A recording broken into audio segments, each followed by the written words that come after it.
On fait une lecture dans le livre Exode 20, versets 2 et 3. Exode 20, verset 2. Exode chapitre 20, verset 2. Alléluia. J'espère que la musique n'est pas trop forte et que vous arrivez à comprendre. Alléluia, oui, j'en étais sûr, c'est un peu fort, merci. Voilà, voilà. Alléluia. Alors, verset 2, il est dit ceci.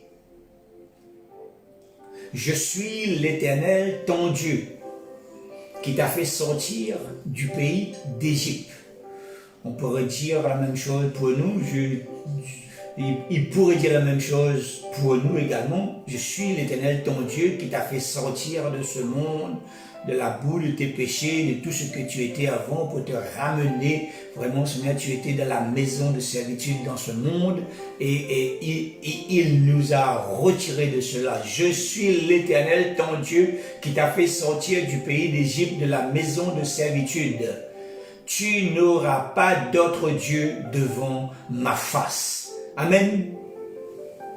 Bien-aimés, il nous appelle dans ces temps difficiles à avoir une vie établie sur la parole de Dieu. Il nous appelle dans ces temps difficiles que nous vivons en ce moment à vivre selon les principes que lui-même il est venu instituer dans ce monde. Il a quitté pour nous ce ciel de gloire. Il a tout abandonné là où il était dans la gloire auprès de son Père pour venir sur terre pour que nous puissions vraiment retrouver vraiment notre place d'héritier, de co-héritier en Jésus-Christ. S'il était resté là-haut, s'il n'était pas venu ici-bas pour passer, pour mourir sur la croix, on aurait été encore dans la même situation. Alléluia. Il est descendu sur terre au milieu d'un peuple qui ne le connaissait même plus, qui vivait selon leurs principes, qui vivait selon leurs propres lois. Mais les commandements que Dieu avait mis en place au travers de la loi de Moïse, personne ne les appliquait réellement. Et aujourd'hui, dans le temps où nous vivons, nous sommes exactement beaucoup de ceux qui ne connaissent pas le Seigneur, beaucoup sont dans le même état. Ils vivent vraiment à leur façon, croient connaître la parole de Dieu. Ils appliquent quelques principes, mais ces principes ne sont pas établis sur la parole de Dieu. Amen. Et Jésus est venu pour ça sur terre. Il a donné sa vie pour chacun de nous. Son sang a été versé sur la croix pour nous, pour que nous puissions retrouver et pouvoir être devant notre Dieu, devant sa face au moment où nous le désirons. Alléluia. Pour que chaque individu sur terre, quelle que soit sa race, quelle que soit sa nationalité, qu'il puisse retrouver une vie selon les commandements de Dieu. Et par les enseignements que nous avons reçus depuis notre conversion au peuple de Dieu, nous ne pouvons pas dire que nous ne savons pas. Nous savons ce que nous avons à faire. Nous ne pouvons pas être en contradiction avec sa parole. Nous sommes obligés de pratiquer sa parole. Il nous appelle à pratiquer sa parole. Ce sont des commandements, ce ne sont pas des choses, si vous avez envie, nous nous sommes donnés à Jésus, maintenant nous sommes vraiment obligés, nous sommes appelés à vivre selon ses commandements. Il ne nous oblige pas, mais la parole de Dieu nous l'oblige. Ces principes nous commandent à marcher selon sa volonté. Allez, mais, comme nous l'avons vu dimanche dernier, il y a la chair qui est en guerre constante contre l'Esprit de Dieu. Il nous empêche à vivre vraiment selon ses commandements. Il y a un conflit entre les deux. un peu comme Israël. Et ce tout petit pays qui est à côté, tous les autres pays qui sont alentour, autour d'Israël, ils ont toujours été en conflit. Alors, lorsque je préparais ce message, j'ai dit, mais c'est un petit peu la même chose. La chair contre l'esprit. Israël contre ce monde autour de lui. Et il n'y a jamais eu de paix. Il n'y en aura jamais. Ils ne trouveront jamais une solution de paix entre eux. Ils ont tout essayé. D'autres pays se sont regroupés pour qu'ils puissent être en paix. C'est impossible. Il n'y aura pas de paix jusqu'à ce que le Seigneur revienne nous chercher, mes frères et sœurs. Ça a toujours été comme cela, depuis Abraham et jusqu'à maintenant. Ils ont toujours été en guerre. Et notre chair a toujours été en guerre contre l'Esprit de Dieu. Il y a une inimitié entre les deux. Et si la chair pouvait éliminer l'Esprit, il l'aurait fait bien volontiers. Si tous les pays autour d'Israël pouvaient éliminer Israël, ils ont déjà essayé, ils n'ont jamais pu le faire. Et ils ne le pourront jamais, parce qu'Israël, c'est la terre de Dieu, c'est Dieu qui protège sa terre. Et nous devons vraiment laisser l'Esprit dominer sur notre chair. La chair ne peut pas gagner, parce que nous sommes assis dans les lieux célestes en Jésus-Christ, je vous le rappelle. Alléluia. Il sera toujours ainsi. Il y aura toujours ce conflit. Et Dieu, lui, il voit ce qui se passe. Il connaît tous les cœurs. Il connaît toutes choses de nos vies. Et il nous invite, comme il a toujours fait, à avoir lui seul comme notre Dieu. Avoir une conscience pure, nous dit la parole. Laisser la place, surtout laisser la place à la crainte de Dieu dans nos vies. Parce que cette crainte, la crainte de Dieu, elle a tendance à disparaître totalement. Et nous devons vraiment faire en sorte que cela puisse revenir. Si la crainte est là, peuple de Dieu, nous n'allons pas faillir. Nous n'allons pas tomber dans les pièges que l'ennemi est en train vraiment de diriger vers nous. Si nous avons la crainte de Dieu dans nos vies, dans nos cœurs, nous allons toujours répondre. Au travers des attaques, nous allons toujours répondre par l'amour. Et Dieu seul sait combien j'ai besoin de cette grâce en ce moment. Combien j'ai besoin de la sagesse de Dieu pour pouvoir rester ferme et ne pas bouger. Il faut que la crainte de Dieu soit dans nos cœurs. Je prie chaque jour. Seigneur, fais en sorte que la crainte de Dieu soit dans mon cœur. Priez, faites de même pour vous, peuple de Dieu. Lorsque la crainte est là, nous allons voir dans un instant, lorsque la crainte est là, la peur n'a pas de place. La peur n'a pas de place. Et ce soir, nous allons plus parler de la peur que vraiment de la crainte de Dieu. La semaine prochaine, nous allons parler de la crainte de Dieu. Et ce soir, nous allons plus parler de la peur. Nous allons y arriver dans un instant. 2 Chroniques chapitre 16, verset 9. Il dit, car l'Éternel parcourt toute la terre du regard pour soutenir ceux dont le cœur est tourné vers lui sans partage. Il parcourt la terre, il nous regarde chaque jour, il nous visite chaque jour pour voir l'état de nos cœurs, peuple de Dieu. Si nos cœurs sont remplis de colère, si nos cœurs sont remplis de haine, les choses mauvaises vont rentrer. Mais si on ici trouve un cœur rempli de la crainte envers lui, il sera là pour nous soutenir et pour combattre à notre place, à nos places, mes bien-aimés.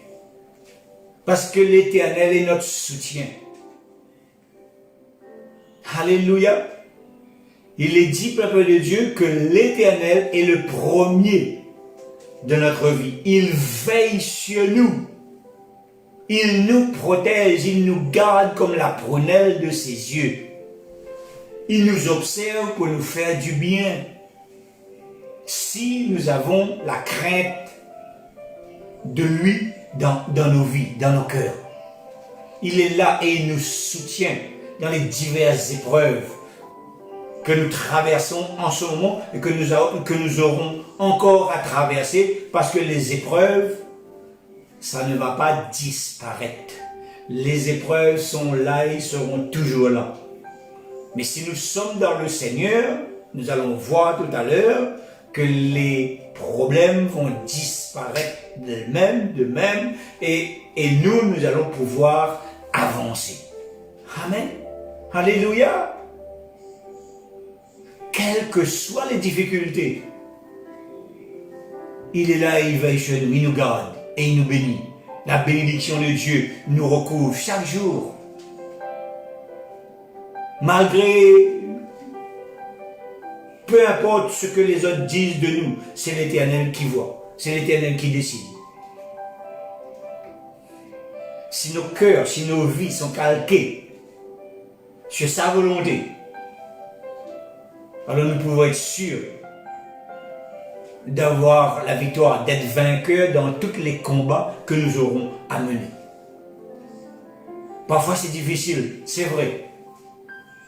Mais nous devons trouver cette volonté pour avancer. Alléluia. Malachie chapitre 1, Malachie ou Malachie, selon votre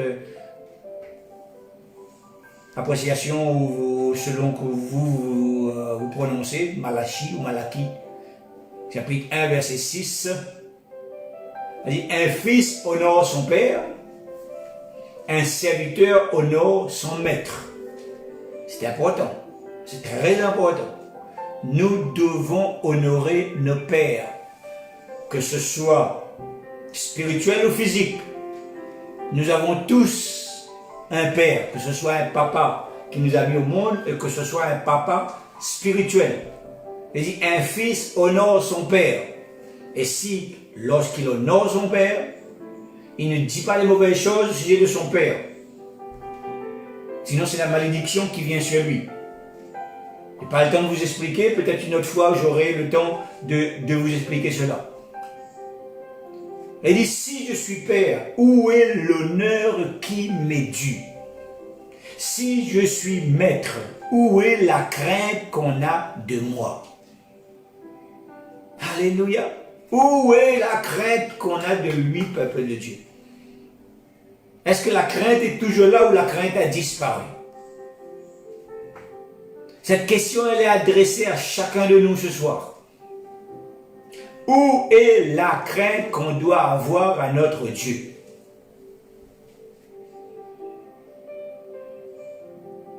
Si je suis père, où est l'honneur qui m'est dû? On ne peut pas dire qu'on honore nos pères sur terre si on n'honore pas le Seigneur, si l'Éternel n'est pas honoré. Lui d'abord et les autres. Et si on l'honore lui, on sera capable d'honorer les autres ici. Nous devons être capables de répondre à cette question ce soir. Où est cette crainte, peuple de Dieu? C'est ce qu'il a dit à Abraham. Il nous dit également ce soir. À chacun de nous, ouvrons grand nos oreilles et appliquons la parole de Dieu. Dans Genèse chapitre 17, verset 1, il est dit, « Je suis le Tout-Puissant. Marche devant ma face et sois parfait. » C'est quelque chose, mes bien-aimés. Marche devant ma face et sois parfait. Comment être parfait si nous faisons le contraire de ce qu'il nous demande? Comment un chrétien peut se dire être parfait, continuer à servir dans l'œuvre de Dieu et en même temps faire le contraire de ce que Dieu lui demande? Dieu nous demande d'être amour. Je sais que beaucoup écoutent mes messages. Plus de 700 vues ce dimanche. Beaucoup écoutent. Comment on peut se prétendre chrétien si on ne vit pas selon les principes de la parole de Dieu. Si on n'est pas amour, si on ne marche pas dans l'unité. C'est pas possible. Dieu nous parle, Dieu nous dit ces choses ce soir. À nous, frères et sœurs, nous qui sommes fils et filles d'Abraham, il nous invite à marcher dans la perfection. Il nous invite à être parfaits comme lui, il est parfait. Et si nous le voulons vraiment, nous allons y arriver. Ceux qui veulent marcher dans la médisance, ils marchent dans la médisance. Et ceux qui veulent marcher dans les voies de Dieu, on peut marcher dans les voies de Dieu. C'est une décision à prendre. C'est une décision à prendre pour chaque enfant de Dieu. Nous sommes la postérité d'Abraham. Nous bénéficions de l'alliance que Dieu a contractée avec lui. J'établirai mon alliance entre moi et toi et tes descendants après toi selon leur génération. Nous sommes des générations très très loin d'Abraham, mais nous sommes de cette génération. Nous sommes les descendants d'Abraham. Je le proclame au nom de Jésus. Nous avons été greffés. Ce sera une alliance perpétuelle en vertu de laquelle je serai ton Dieu et celui de ta postérité après toi. Il dit, je te donnerai et à tes descendants après toi le pays que tu habites comme étranger. Tout le pays de Canaan en possession perpétuelle et je serai leur Dieu. Il dit, Dieu dit à Abraham, toi, tu gardes mon alliance. Toi et tes descendants après toi, selon leur génération. C'est ici mon alliance, que vous garderez entre moi et vous, et ta postérité après toi. Alléluia. Pour Abraham, c'était pas facile. Il a dû vraiment vivre des moments très difficiles pendant sa marche. Il y a eu un prix à payer pour Abraham, pour être approuvé de Dieu. Il y a un prix à payer pour nous également. Mais comme Abraham, c'était pas difficile pour lui. C'était pas difficile. Dieu lui demandait juste à vivre selon ses commandements. Que sa vie soit vraiment en ordre avec la parole de Dieu. Et c'est ce que Dieu nous demande. C'est pas difficile, peuple de Dieu. C'est un prix à payer, mais le prix est facile à payer parce que Jésus-Christ a déjà payé le prix fort à la croix. C'est ce que le Seigneur nous demande ce soir. De faire en sorte que ces commandements soient mis en place dans nos vies. Vous n'aurez pas d'autre Dieu devant ma face. Et c'est facile d'avoir d'autres dieux. C'est très facile d'avoir d'autres dieux, peuple de Dieu. Parce que lorsque nous faisons autre chose qui est en dehors de la parole de Dieu, qu'est-ce que je peux prendre comme exemple? Si je me mets à mentir, je suis en train de servir un autre Dieu. Si je me mets à voler, je suis en train de servir un autre Dieu. Vous n'aurez pas d'autre Dieu devant ma face. C'est-à-dire que tant que nous allons vivre selon les commandements de Dieu, nous n'aurons pas d'autre Dieu devant sa face. Mais au moment où on fait autre chose, au moment où on utilise nos bouches pour autre chose que la gloire de Dieu, nous sommes en train de servir un autre Dieu. Combien de fois le peuple de Dieu sert un Dieu étranger que le Dieu Tout-Puissant? Je me pose la question. Combien de fois avons-nous servi un autre Dieu depuis que nous sommes chrétiens? Alléluia. Être parfait devant Dieu, c'est de ne pas avoir d'autre Dieu devant sa face. C'est de vivre selon ses commandements. Avoir la crainte de Dieu dans tout ce que nous faisons. Je peux vous dire que beaucoup ne l'ont pas actuellement. Alléluia. Beaucoup sont en train de servir d'autres dieux en ce moment que le Dieu Tout-Puissant. Pourtant, ils sont dans la maison de Dieu. Pourtant, ils continuent vraiment à marcher pour eux, selon Dieu. Mais ils sont à côté de la plaque. Ne soyons pas à côté, peuple de Dieu. Soyons là où nous devons être. Soyons là où nous devons être, dans l'amour de Dieu, dans la fidélité de Dieu, dans l'unité de Dieu. Je dois me poser la question, ai-je la crainte de Dieu dans mon cœur? Ai-je la crainte de Dieu dans ma vie? Est-ce que cette crainte fait partie de moi, intégrante totalement? Si oui, je suis parfait aux yeux de Dieu, à la vie de Dieu. Si c'est le contraire, je suis en train de servir un autre Dieu. Alléluia. Et il y a deux sortes de crainte. Il y a la crainte charnelle. C'est égal à la peur. Et puis il y a la crainte de Dieu qui nous donne une telle confiance qu'on est vraiment des enfants de Dieu. Parce que nous faisons ce qu'il nous demande. Lorsqu'il nous demande est amour, on est amour. Lorsqu'il nous demande quelque chose, on le fait. Non pas selon la volonté de l'homme, mais selon la volonté de Dieu. Mais la crainte charnelle est égale à la peur. Et la peur, nous le savons tous, c'est un esprit mauvais qui cause des dégâts incroyables dans ce monde, en ce moment, et dans le monde entier. Dans le monde entier. Il cause des dégâts partout où il peut le faire. Alléluia Jésus. 2 Timothée, chapitre 1, verset 7, nous dit ceci. 2 Timothée,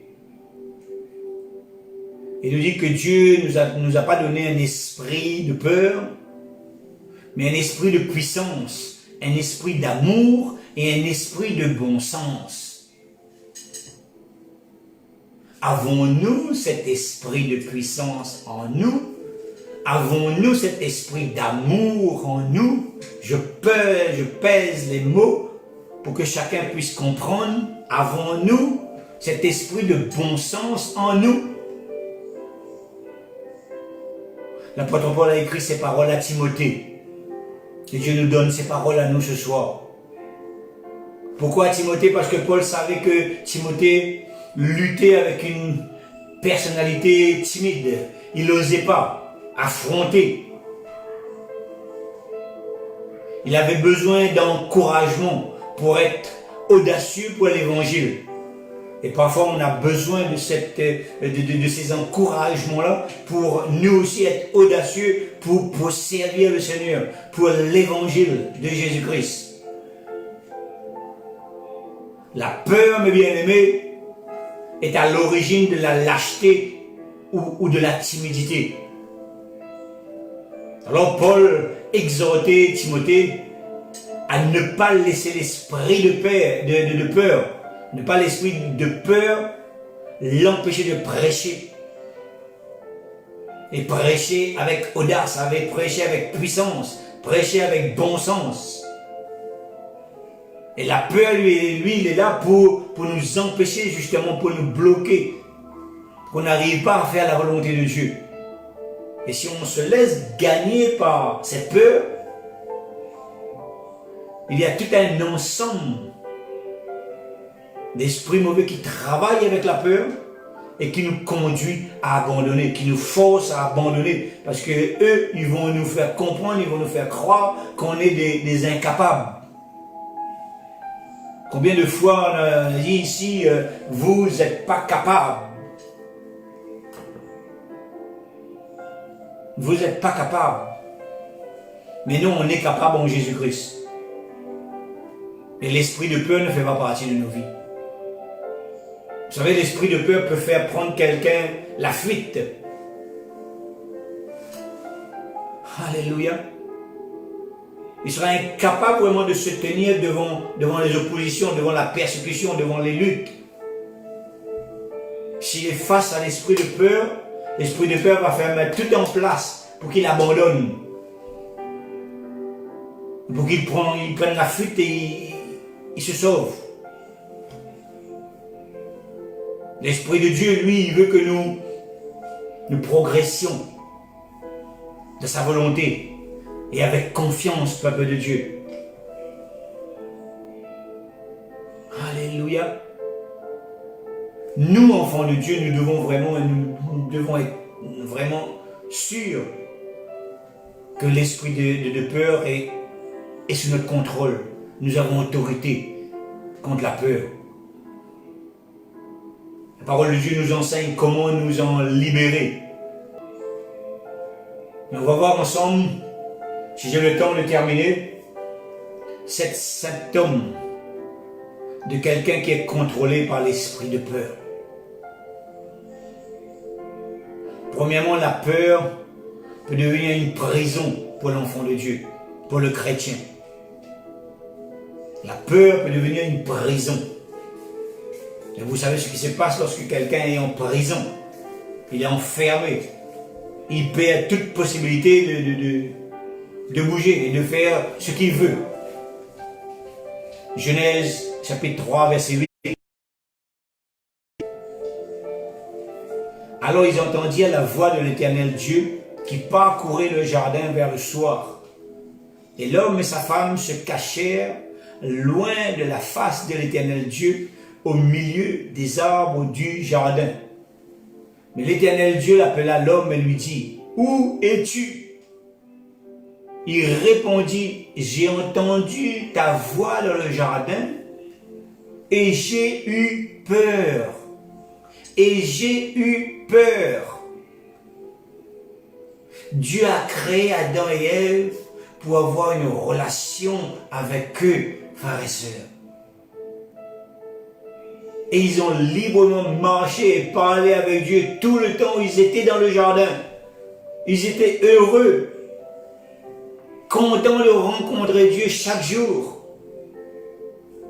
Ils n'avaient pas besoin de se cacher de Dieu.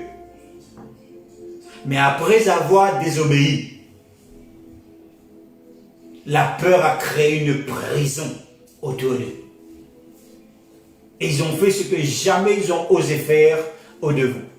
Mais après avoir désobéi, ces personnes qui vivaient dans le jardin, Adam et Ève, leur péché, peuple de Dieu, a créé une prison autour d'eux. Et c'était une prison de la peur. Et que s'est-il passé? Que s'est-il passé?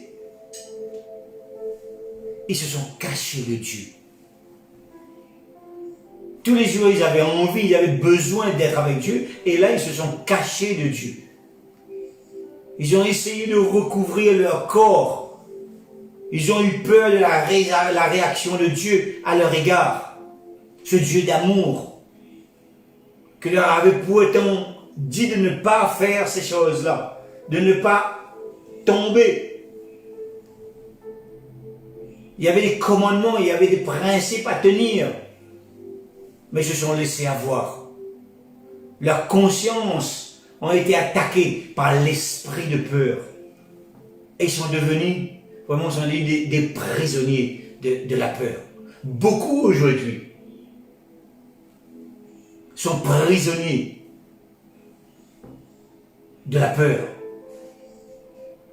Incapables à présent de ressentir aucune liberté. Incapables de ressentir la présence de Dieu. Si c'est votre cas, Dieu veut vous libérer ce soir. Parce que lorsque la peur prend le dessus, nous allons avoir toujours la tendance de nous cacher. Le péché nous conduit vraiment à prendre la fuite. Le péché nous pousse à nous cacher. C'est pour ça que Dieu, lui, il insiste, il donne sa parole pour que nous puissions vivre selon ses commandements. Avoir la crainte. Lorsque la crainte de Dieu est là, la peur n'a pas de place dans nos vies. La peur, mes frères et sœurs, nous maintient dans l'esclavage. Et c'est ce que le diable veut, nous maintenir dans l'esclavage. Tant que nous sommes dans cet esclavage-là, nous ne pouvons pas servir le Seigneur. Alors que nous ayons peur de l'avenir, que nous avons peur de tomber malade, nous avons peur de perdre notre emploi. La peur, mes frères et sœurs, peut nous contrôler totalement. Mais on n'arrive plus à avancer. Il y a des gens qui ont tellement peur, ils ont des phobies dans leur vie. J'étais avec quelqu'un ce matin, il me disait, il a peur des rats. On lui disait qu'il y avait des rats dans le coin, et sur ses jambes partout, il avait des démangeaisons. Parce qu'il savait qu'il y avait des rats tout autour. La peur peut produire des effets indésirables dans le corps d'une personne. Vous vous rendez compte? Et ces personnes peuvent être emprisonnées de l'esprit de peur. Je connais quelqu'un qui avait tellement peur des serpents qu'elle ne pouvait même pas regarder une image. Alors d'autres ont peur des cancrelats, d'autres ont peur des insectes, d'autres ont peur des moustiques, d'autres ont des phobies de toutes sortes. Le diable, lui, il sait de quoi nous avons peur. Si quelqu'un a peur du serpent, il ne va pas emmener il va se mettre l'emphase sur le serpent, jusqu'à ce que Dieu le libère. Et lorsque Dieu le libère de cette prison, il arrive ou elle arrive à regarder n'importe quel serpent, comme n'importe quel insecte ou animal de n'importe où. Alléluia. L'esprit de peur peut nous contrôler à un point de nous détourner et de nous cacher de Dieu, frères et sœurs. Et le remède pour se sortir de la peur, c'est la louange et l'adoration. Si tu as une phobie de quoi que ce soit, tous les jours, loue ton Dieu, adore ton Dieu, passe du temps dans la présence de Dieu. Et dis à ton Dieu que tu as cette phobie. Le remède, c'est la louange et l'adoration. C'est la louange et l'adoration qui nous conduit vers la lumière et vers la liberté. Alléluia. Deuxièmement, la peur nous fait perdre notre concentration, peuple de Dieu.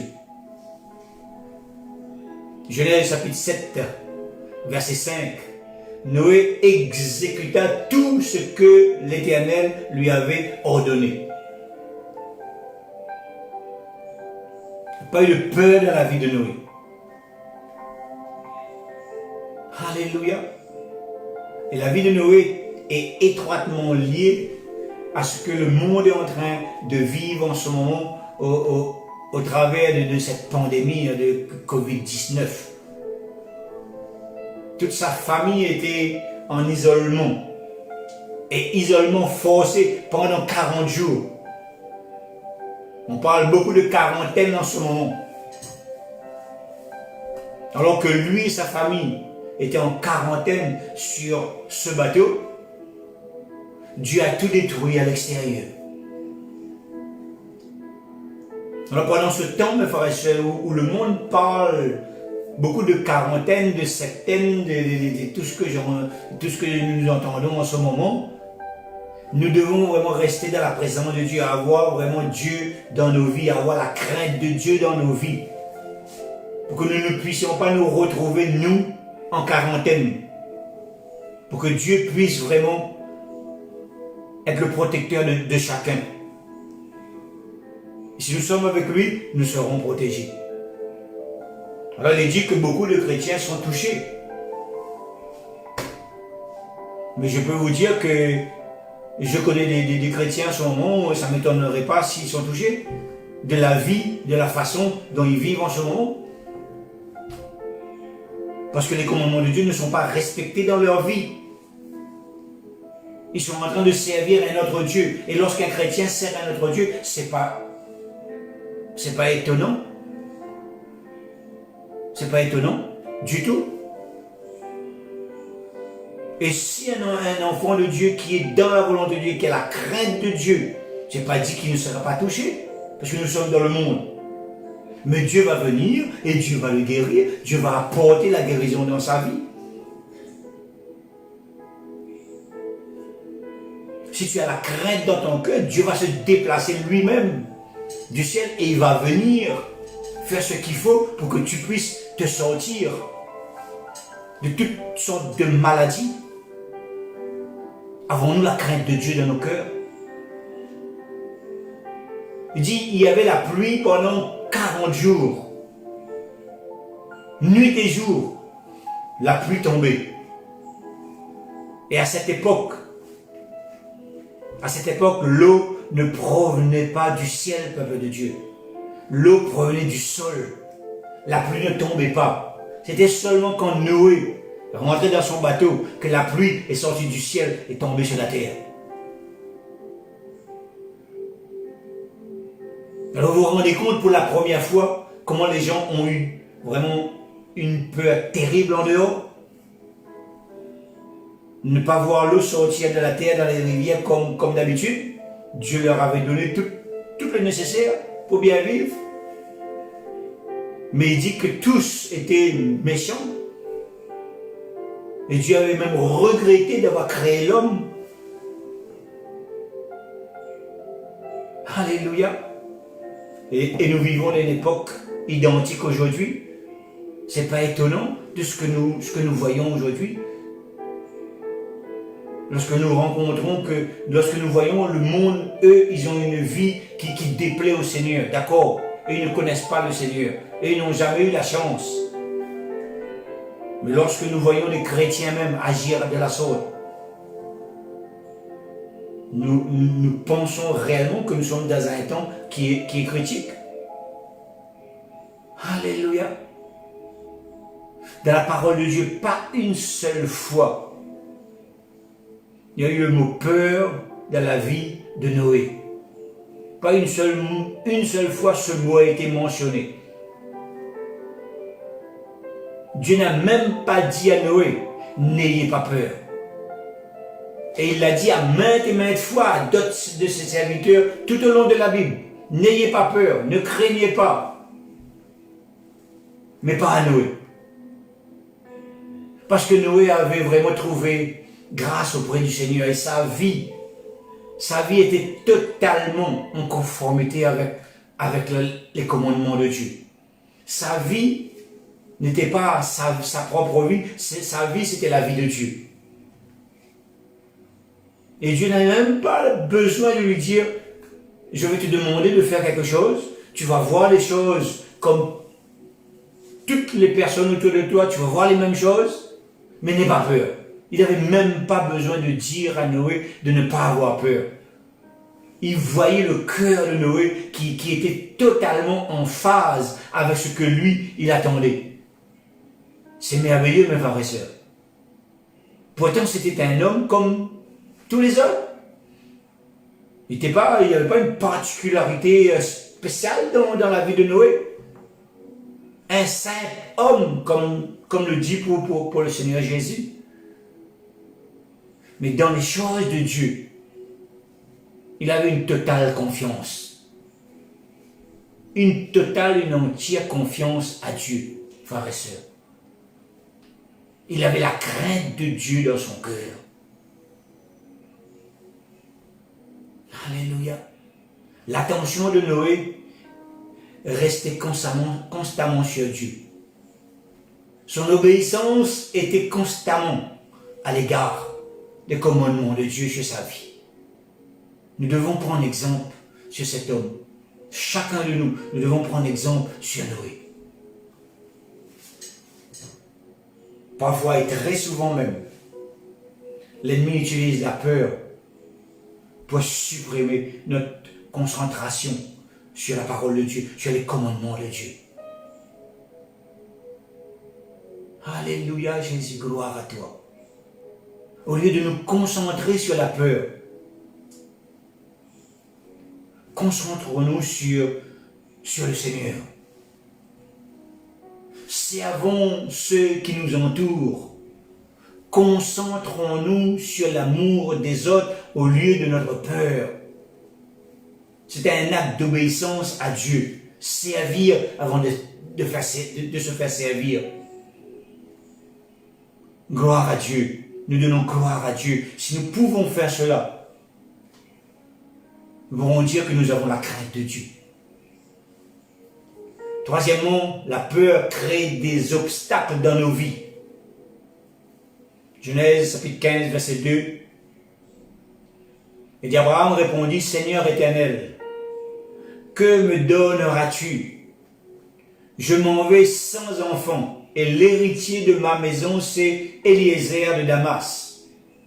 Et Abraham dit, voici, tu ne m'as pas donné de postérité, et celui qui est né dans ma maison sera mon héritier.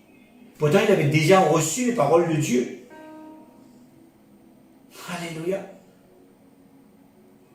La première fois, Dieu lui avait donné vraiment, j'ai dit, toute une panoplie de paroles, de promesses. Mais à un moment de sa vie, il a eu peur pour son avenir. La première fois que Dieu dit à quelqu'un, n'ayez pas peur, c'est quand il parle à Abraham.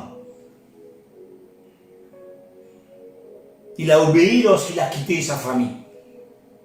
Il a obéi pour partir dans un pays inconnu. Pendant de longues marches, il n'a pas eu peur. Chaque jour, il avançait par la foi, dans l'assurance que Dieu le protégeait chaque jour. Mais à un moment de sa vie, il a eu peur de ne pas pouvoir vivre ce que Dieu lui avait promis. Genèse chapitre 22, verset 17. Il dit, je te bénirai, je te multiplierai ta postérité comme les étoiles du ciel et comme le sable qui est sur les bords des mers. Il avait reçu la parole de Dieu, cette promesse de la part de Dieu. Mais à un moment donné, il a failli. Et Dieu ne répond pas à sa peur. Lorsqu'il remet tout cela en question, il est en train de se poser des questions si Dieu va vraiment réaliser les promesses à son égard. Dieu entend, Dieu voit ce qui se passe et Dieu ne répond pas. Dieu le laisse dans sa peur. Et il dit, Dieu a promis et Dieu est fidèle à ses promesses. Il a dit qu'il serait vraiment, ses descendants seront plus nombreux que les étoiles du ciel. Dieu a dit, et c'est ce qui se fera, et c'est ce qui s'est fait. Mais cela semblait impossible pour Abraham. Parce que jusqu'à un certain âge, lui et sa femme, ils avaient dépassé largement le stade de la procréation. Il a commencé à douter. La crainte d'Abraham a créé un obstacle à la promesse de Dieu sur sa vie. Alléluia. Très souvent, c'est la même peur qui nous envahit, peuple de Dieu. Dieu a parlé, Dieu nous donne des promesses dans sa parole, mais comme nous ne voyons pas l'accomplissement de ces promesses, on commence à douter, on commence à ne plus y croire. Et on se pose des problèmes, mais est-ce que Dieu nous avait réellement ces promesses-là? Est-ce que ces promesses-là sont réellement pour nous? Ainsi de suite. Et l'esprit de peur qui marche avec l'esprit de doute nous envahit totalement. Et lorsque ces esprits sont en nous, on est bloqué et on n'avance plus. Le doute, c'est quelque chose de mortel pour l'enfant de Dieu. Il ne faut pas douter. Il l'a promis, il le fera en son temps. Refusons la peur, refusons le doute dans nos vies, peuple de Dieu. Chassons cet esprit loin de nos vies, loin de nos familles, loin de notre assemblée. Brisons le pouvoir sur nos vies. Lui, il nous a promis, il nous a fait la promesse de jamais nous quitter, de ne jamais nous abandonner. Hébreux chapitre 13, verset 5 nous dit ceci, je ne te délaisserai point et je ne t'abandonnerai point. C'est une promesse pour nous, peuple de Dieu. Et lorsqu'on trouve ces versets dans la parole, on doit les graver en nous. Et tout le temps où ces paroles sont gravées dans nos cœurs, l'ennemi n'a aucune prise, aucune emprise sur nos vies. Jérémie chapitre 29, verset 11 dit « Car je connais les projets que j'ai formés sur vous, dit l'Éternel, des projets de paix et non de malheur, afin de vous donner un avenir et de l'espérance. » Ce ne sont pas des belles promesses, bien-aimés. Nous devons les prendre, nous devons les accaparer pour nous, nous devons vivre sur ces promesses jusqu'à ce que Dieu apporte la réalité de cela dans nos vies. Vous m'invoquez et vous partirez, vous me priez et je vous exaucerai. Vous me chercherez et vous me trouverez. Si vous me cherchez de tout votre cœur, pour chercher le Seigneur de tout notre cœur, nous devons avoir sa crainte en nous, bien-aimés du Seigneur. Si nous n'avons pas la crainte de Dieu en nous, il sera difficile de mettre ces versets en action dans nos vies. Alléluia. Ne jamais laisser la peur comment créer des ressentiments mauvais dans nos vies. Cette peur va créer un obstacle à ce que Dieu a décidé pour nous, frères et sœurs. Il est plus grand que n'importe quelle peur que nous pouvons affronter. Plus grand. Au lieu d'être dans la peur, soyons plutôt dans la crainte de Dieu. Amen. Certainement, la peur peut nous empêcher de faire face à des batailles ou à des combats que nous aurons à mener dans le spirituel. Parce que nous n'avons pas une bataille à mener dans le physique. On ne se bagarre pas. Tous les combats que nous avons à mener, c'est dans le spirituel. Mais la peur, celui qui est sous l'emprise de l'esprit de peur, pour lui, il sera incapable de mener aucun combat dans le spirituel. On appelle ça, lorsque quelqu'un a peur et qu'il prend la fuite, on dit que c'est un capon, de notre langage créole. Et c'est de même dans le spirituel. Il va prendre la fuite. Il prendra la fuite, frères et sœurs. Si vous êtes sous l'emprise de l'esprit de peur, à chaque fois, ce sera la fuite. À chaque fois, ce sera la honte. À chaque fois, ce sera la timidité. Vous allez jamais ne pouvoir intégrer un groupe de prière.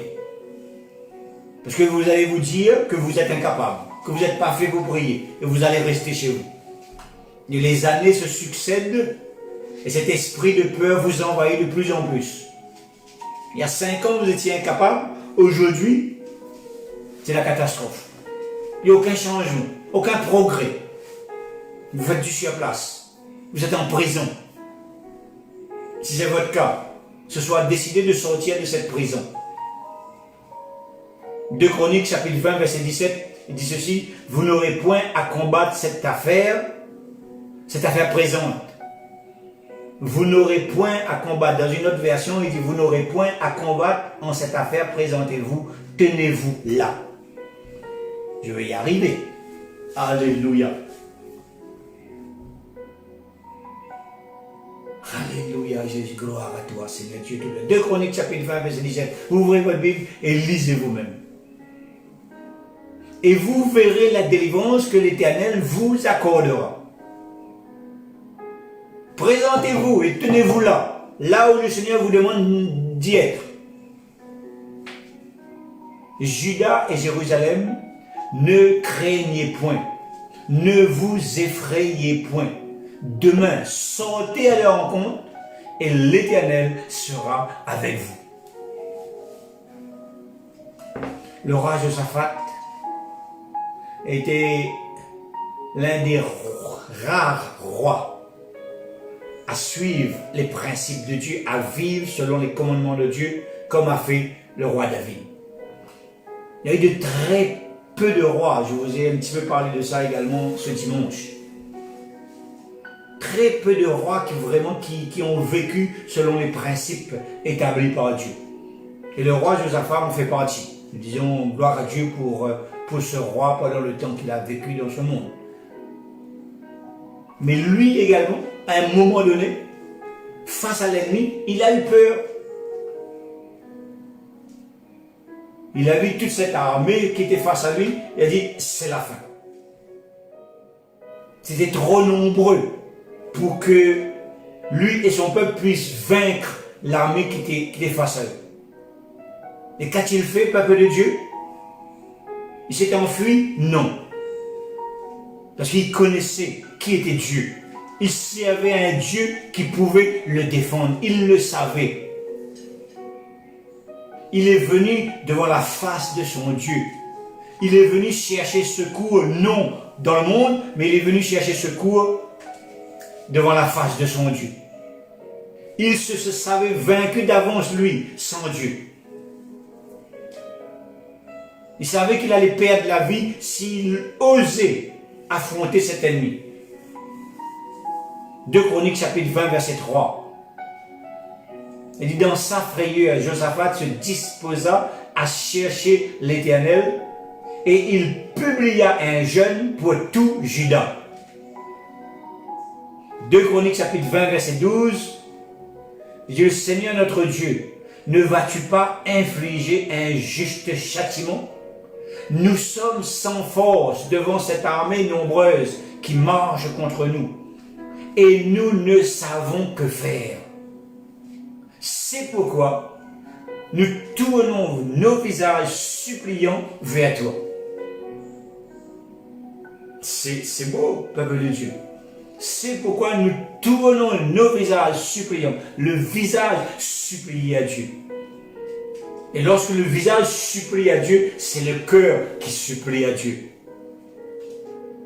Josaphat a reconnu sa faiblesse. Il a reconnu sa peur. Mais pas n'importe où, devant la face de Dieu. Il s'est engagé à se tourner vers Dieu pour sa victoire. Et après avoir prié, après avoir jeûné, la peur était toujours présente. Mais il était prêt maintenant à se lever et à affronter la bataille face à ses ennemis, frères et sœurs. Notre monde actuel est plein de batailles. Il y a une bataille contre cette pandémie qui est mondiale. La peur contre les relations rompues. La peur contre les diverses maladies que nous entendons à droite, à gauche. Les uns les autres sont touchés. La peur. La peur peut vraiment nous sembler être un ennemi trop grand à vaincre. On peut baisser les bras. Mais tout comme Josaphat, nous devons admettre notre faiblesse. Nous devons reconnaître nos peurs et venir dans la présence de Dieu. Et pareil, notre visage est en train de supplier Dieu pour qu'il puisse venir, lui, mener le combat avec nous. Nous devons nous positionner devant la face de Dieu et faire vraiment, et être prêt à faire la guerre, à combattre, à entrer dans cette bataille. Mais là, nous n'allons plus entrer par notre propre force, nous allons entrer dans cette bataille avec la force de Dieu. En ayant la crainte de Dieu dans nos cœurs. Sans cette crainte, nous ne pourrons pas. Ceux qui n'ont pas la crainte de Dieu, ils seront difficiles pour eux de rentrer dans la présence de Dieu, d'avoir le visage suppliant. Parce que la peur sera là. Et quand on est emprisonné, quand on est enfermé, on n'a pas tellement le choix. On n'a pas tellement le choix, on subit tout simplement. Mais Dieu, lui, il fera le combat à notre place. Laissez-lui vous guider. Alléluia. Et si vous le faites une fois, après vous allez voir que c'est facile. Toutes les batailles que vous aurez à mener, vous aurez des batailles. Et ça sera dur parfois. Mais toutes les fois où vous aurez à mener une bataille, vous allez savoir quoi faire et comment faire. Demandons à Dieu de nous aider à nous tenir debout et faire face à nos ennemis, aux guerres que nous avons à mener. Brisons l'esprit de peur sur nos vies, peuple de Dieu. Chassons-le de nos vies. Faisons confiance à notre Dieu qui combat pour nous. Comme il l'a fait pour Josaphat, il le fera pour nous. Mais ce qu'il recherche en nous, ce qu'il veut trouver en nous, c'est la crainte de lui. Amen. La peur provoque le doute, sixièmement. La peur provoque le doute. Luc chapitre 1, verset 20. Et voici, tu seras muet, et tu ne pourras plus parler jusqu'au jour où ces choses arriveront, parce que tu n'as pas cru à mes paroles qui s'accompliront en leur temps. Ce Zacharie, qui sert le Seigneur chaque jour, lui et sa femme Élisabeth avaient prié pour avoir un enfant. À un moment donné, Dieu vient vraiment apporter cette grâce dans leur vie. L'ange Gabriel vient à sa rencontre. Il vient faire savoir à Zacharie qu'Élisabeth allait avoir un fils. La visite d'un ange, mes frères et sœurs. Mais cela n'a pas été suffisant pour convaincre cet homme, pour qu'il puisse croire à la parole de Dieu, pour qu'il puisse prendre cette parole et la garder précieusement. Qu'a-t-il fait? Il a douté. Il a posé une question qu'il ne fallait pas poser à l'ange. Comment puis-je le savoir? Luc chapitre 1, verset 18. Le doute est venu tout de suite dans son esprit. Lui qui priait chaque jour à son Dieu. Très souvent on prie, mais on doute que la chose va arriver. Et on se met nous-mêmes dans une prison, on ferme la clé et on jette la clé plus loin. Et on est embrigadé, enfermé totalement par notre propre raisonnement, notre faux raisonnement. Cette peur de l'inconnu a causé la mort de Zacharie pendant toute la durée de la grossesse de son épouse. Il ne pouvait pas partager cette nouvelle avec personne, surtout avec sa femme.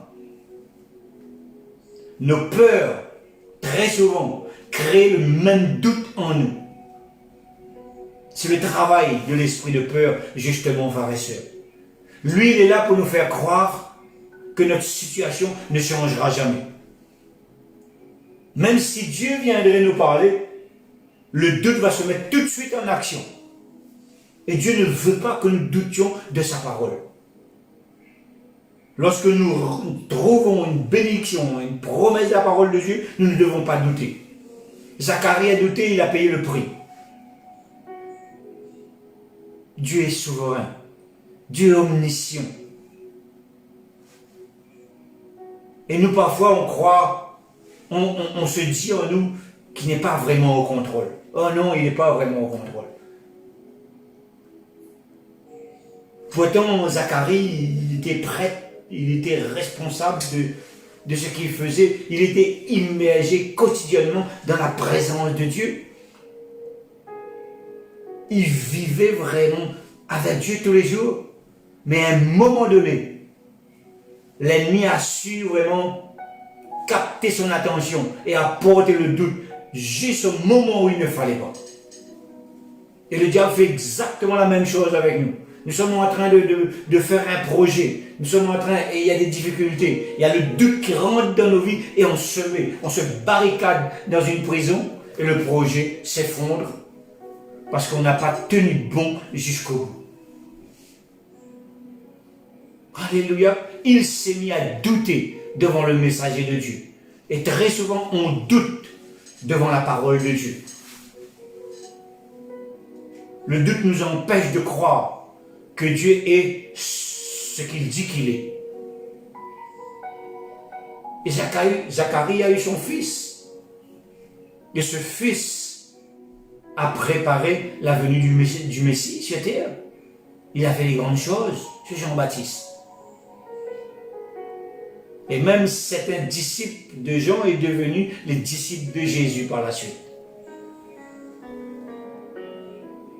Si vous trouvez que votre peur, que cette peur qui vous envahit, vous fait douter très souvent de la parole de Dieu, demandez plus de foi dans vos prières au Seigneur. Amen. Et septièmement, la peur nous fait oublier la vérité de Dieu. Matthieu 28, chapitre 28, verset 5. La peur nous fait oublier les vérités de la parole de Dieu. Mais l'ange prit la parole et dit aux femmes, pour vous ne craignez pas, car je sais que vous cherchez Jésus qui a été crucifié. Il n'est point ici, il est ressuscité. Comme il l'avait dit, venez, voyez le lieu où il était couché. Dieu avait vraiment expliqué tout ce qui allait se passer. Il avait même donné des détails aux disciples. Et ces femmes étaient avec les disciples. Ils marchaient avec Jésus chaque jour. Mais après l'arrestation de Jésus, après sa mort, qu'ont fait les disciples? Ils se sont dispersés. Ils se sont cachés. Tous ont été happés par l'esprit de peur.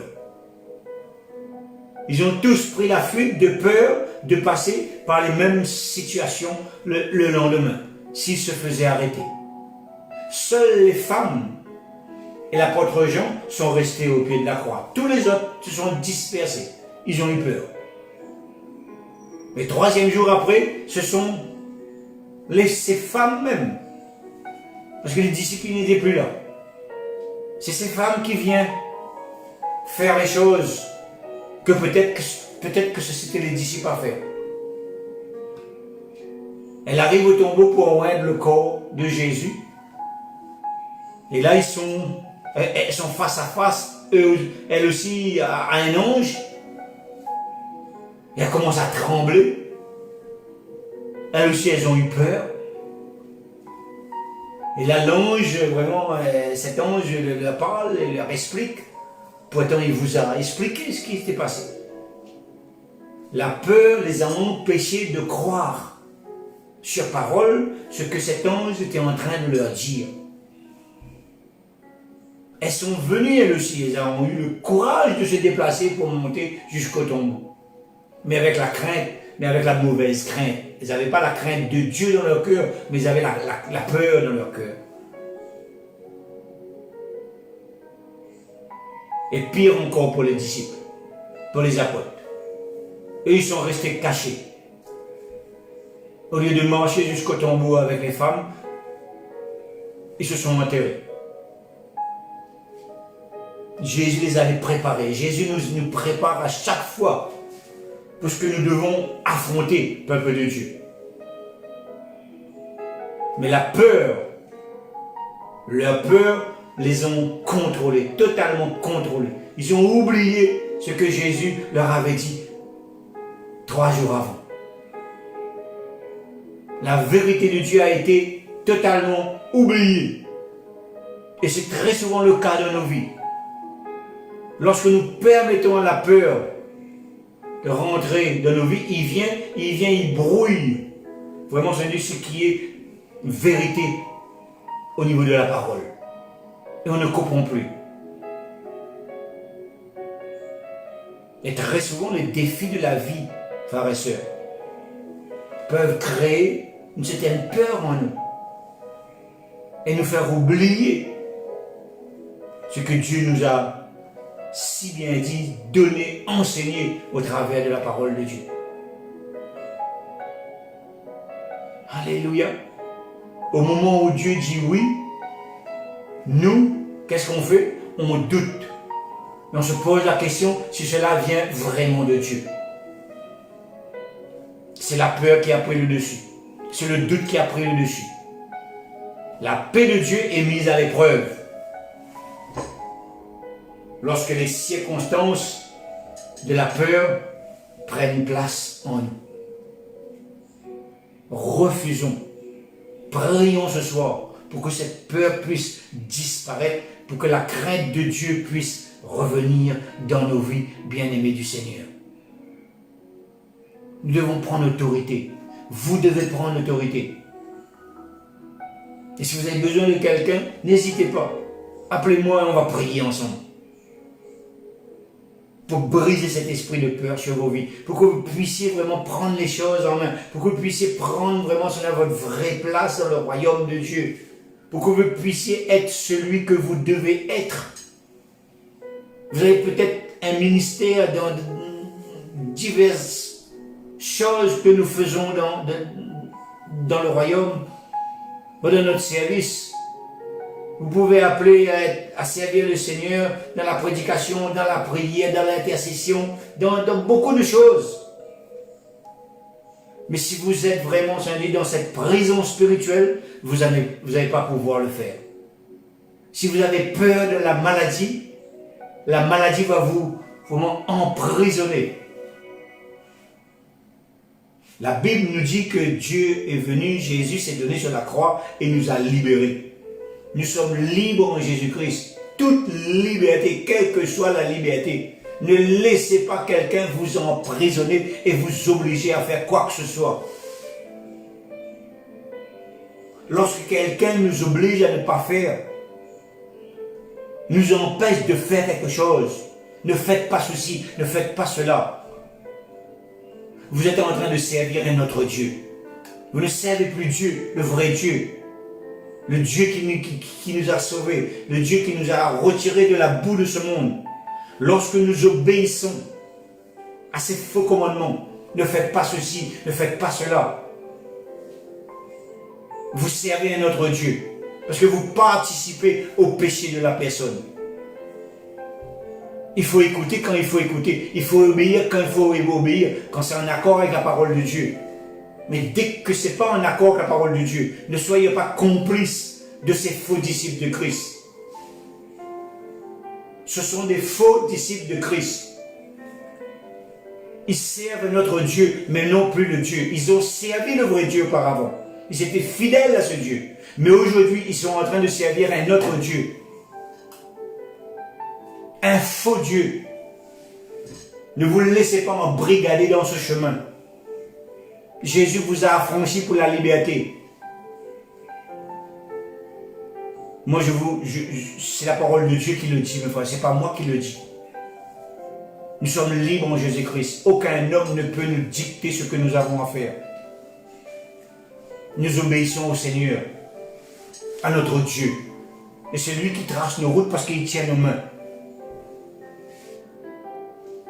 Amen. Soyez bénis, peuple de Dieu. Soyez grandement bénis. Soyez vraiment sous la main de Dieu. Laissez-vous conduire par Dieu et non pas par un homme. Ne vous laissez pas jamais conduire par moi. Jamais, jamais, jamais. Pas aucun des pasteurs. Ce sont des serviteurs comme vous tous. S'ils sont amour, ils sont dans le plan de Dieu. Peu importe le chrétien. C'est un enfant de Dieu. S'il marche dans l'amour, s'il bénit, il est en train de servir le Seigneur. S'il apporte des malédictions sur la vie de quelqu'un, il est en train de servir un autre Dieu. Il est en dehors de la volonté de Dieu. Et vous allez l'écouter, vous allez les suivre. Vous êtes en danger comme eux, ils sont en danger. Parce que chacun va porter les fruits de ce qu'il a fait. Ils vont porter les fruits de leurs paroles. Ils ont laissé les paroles sortir de leur bouche. Ben, ils vont les manger bientôt. Et vous les suivez? Je vous bénis, peuple de Dieu. Soyez ce que Dieu nous demande d'être, tout simplement. Marchez dans la crainte de Dieu. La crainte de Dieu est indispensable pour nous. Soyez grandement bénis. Je vous bénis dans le nom de Jésus. Je veux prendre l'autorité contre l'esprit de peur sur vos vies. Je veux vous libérer de toute parole qui ont mis une emprise sur vous, qui vous ont emprisonné. Et je proclame que vous serez totalement libérés au nom de Jésus. Amen. Alléluia. Père, dans le nom de Jésus, je te rends grâce. Je te loue, je te bénis. Et je te prie maintenant, à travers de la parole que j'ai prêchée, je te prie, Seigneur, vraiment, Seigneur, de faire descendre ton onction au travers de ta parole sur chaque bien-aimé qui écoute cette parole ce soir. Seigneur, je te loue, je te bénis et je brise au nom de Jésus-Christ de Nazareth l'esprit de peur sur la vie de mes bien-aimés. L'esprit de contrôle, je brise ton pouvoir à l'instant même sur la vie de mes bien-aimés au nom puissant de Jésus. Tout contrôle que c'est la vie de ceux qui m'écoutent, je brise leur pouvoir à l'instant même au nom puissant de Jésus-Christ de Nazareth. Toute peur, quelle que soit la peur de la pandémie, la peur de la maladie, la peur de perdre quoi que ce soit, je brise ton pouvoir sur la vie de mes bien-aimés ce soir. Au nom puissant de Jésus, je vous chasse dans les lieux arides à l'instant même et vous perdez tous vos pouvoirs sur ces bien-aimés. Au nom puissant de Jésus, je proclame que l'Esprit de Dieu vient en chacun de nous et nous apporte tout le potentiel, toute la force, toute la puissance dont nous avons besoin pour aller de l'avant et pour marcher selon ton plan, pour marcher dans l'amour, pour marcher, Seigneur, vraiment, Seigneur, dans l'unité, au sein de ton corps, Seigneur Jésus. Je te loue, je te rends grâce et je te magnifie, Papa, dans le nom puissant de Jésus. Amen, peuple de Dieu. Soyez grandement bénis. On se retrouve comme prévu ce dimanche. Et si vous avez besoin d'un renseignement, de quoi que ce soit, on se retrouve demain soir chez Sentinelle et j'aurai le plaisir de répondre à toutes vos questions.